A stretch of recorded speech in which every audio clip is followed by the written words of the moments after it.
Nainay Parungan requests permission to climb the towering ng impyerno, the home of the brave. What the fuck is shit, man? Bet!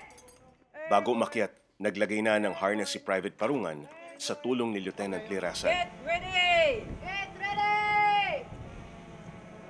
Stand by! Stand by! Go!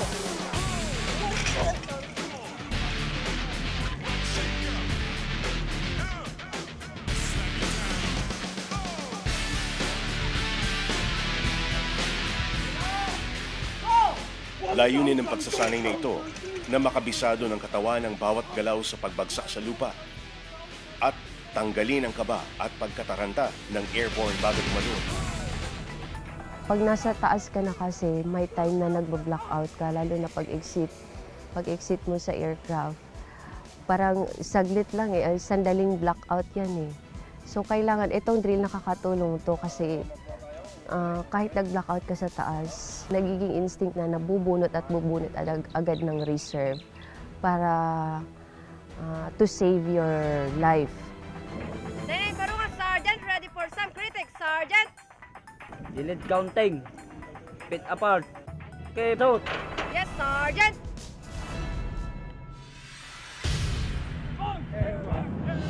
Dumating din ang araw na pinakihintay ng airborne, ang aktwal na pagtalon mula sa himpapawid.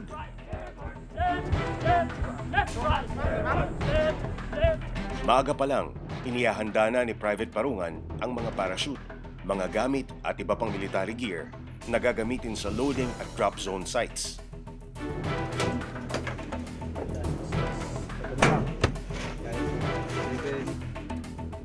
Sa drop zone area, abalang ibang sundalo sa pagsuri sa lakas at direksyon ng hangin para matiyak na ligtas ang gagawin nilang pagtalon. Matapos ang ilang linggong pagsasanay, handa nang tumalon si Private Parungan. Doon sa first jump, before kami mag-enter ng aircraft, ng chopper, feel ko excited.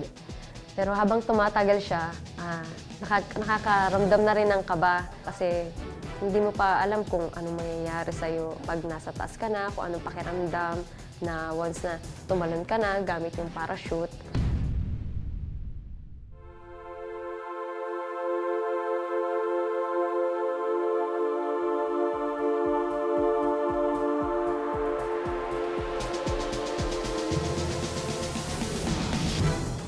So, naging successful naman siya. Parang ang sarap sa pakiramdam. Then, after na, yun nga, second jump na namin, wala nang problemang nangyari na hindi na ako kinakabahan. So, ang ginawa ko na lang is, in-enjoy ko na lang siya para hindi ako makaramdam ulit ng takot.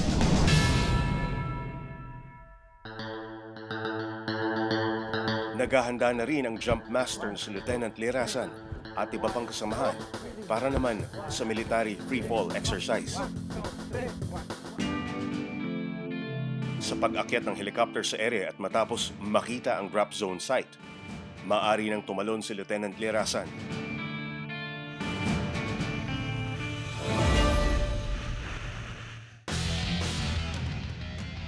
Mahalagang balanse habang nasa area. Kailangan ma-stabilize muna natin yung katawan natin doon sa taas habang nag-free fall at habang nagdi-descend tayo.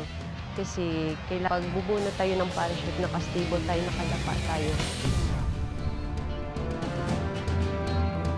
Every second counts. So, mabilis ang laglag namin. So, kung hindi kami magbibilang sa taas, baka mamaya lupa na.